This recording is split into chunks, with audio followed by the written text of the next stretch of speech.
Now let's talk about parking tickets. Two words that can make even mild-mannered New Yorkers spew four-letter words. Oh, yes. In fact, we get tons of calls from people angry about getting slapped with what they believe are unfair tickets. But we've never seen anything like this. Fox 5's John Deutzman introduces us to one very creative ticket agent. This is traffic agent Richardson. He gets paid to write tickets, but he might also be writing some fiction on the job. You have an imagination? One of his stories could be named The Amazing Vanishing Fire Hydrant. All right, so they got you for parking too close to a hydrant at 215 West 28th, right? Yes, sir. And here we are, and where's a fire hydrant? It's no fire hydrant over here. There's evidence here that there's a ghost fire hydrant running around. I agree 100% with you. All right, here's another one for parking in front of a fire hydrant. And it says the address is 145 West 28th Street. But there's no fire hydrant here. Take a look. Down there, no fire hydrant. Up there, no fire hydrant. Where is a fire hydrant in front of this address? Maybe it's a vanishing fire hydrant. Maybe it disappears. Maybe it's like a ghost. Well, how would the fire department use an invisible fire hydrant? Oh, there's more bizarre tickets, and we'll get to them in a second. First, let's meet Mickey Fabus and Jeff Landman. Mickey sells copy machines. Jeff sells cash registers. And for years, they've been coughing up cash to pay parking tickets. It's one of the costs of doing business if you own delivery trucks in a city where you can't find a parking spot. I do get about 40 summonses per year. But lately, Mickey's made a big discovery that he shared with his friend Jeff. Some of the tickets they both got nailed with are very strange. Okay, this ticket is for parking 100 feet from the curb opposite of that address, 115 West 28th. So, all right, let's go. We're going to measure 100 feet here. 100 feet. I'm in a closet inside this store. Now, of course, this is impossible, so let's measure the other way just in case we're reading this ticket wrong. Ow. 90. All right, there's 100 feet. Here's 100 feet right inside this flower shop.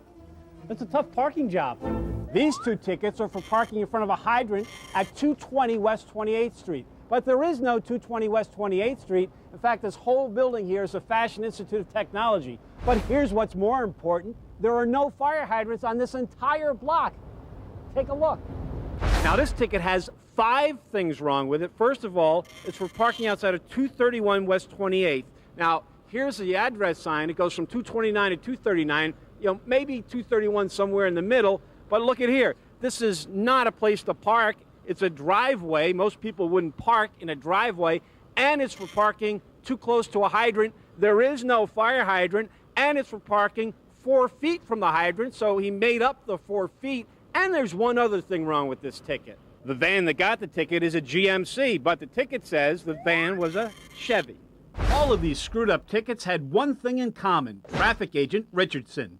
And that's the guy we're following in this car. And his bad tickets come with some bad driving, too. Here he makes an illegal right turn from the middle lane, cutting off a cab. Then here he puts on his overhead emergency lights to blow through a red light. I got a bunch of tickets here written by you for fire hydrants where fire hydrants don't exist. No comment. Do you write fake tickets? No. Do you have an imagination? Are you imagining there are fire hydrants in places where they're not? You got tickets. So you have tickets for 100 feet off the sidewalk, which would put somebody in the middle of a building. Back on 28th Street, the guys being slapped with bogus tickets want action. What do you think should happen to this guy? Obviously, he should get fired. Another weird thing here is that most tickets wind up on your windshield, but the business owners tell us that they had to find out about these tickets, all of these tickets, by either going on the internet or getting a notice in the mail.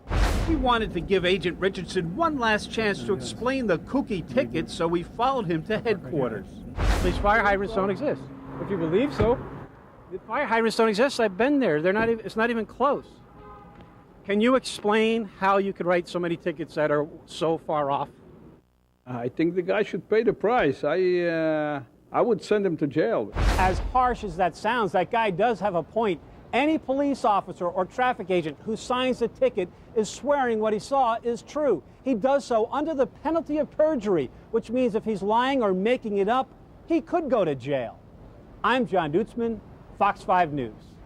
The NYPD is in charge of traffic agents, and tonight the department tells Fox 5 it is investigating whether this is a case of mistakes or misconduct. And the Department of Finance says it won't make those business owners pay for the tickets until that investigation is complete.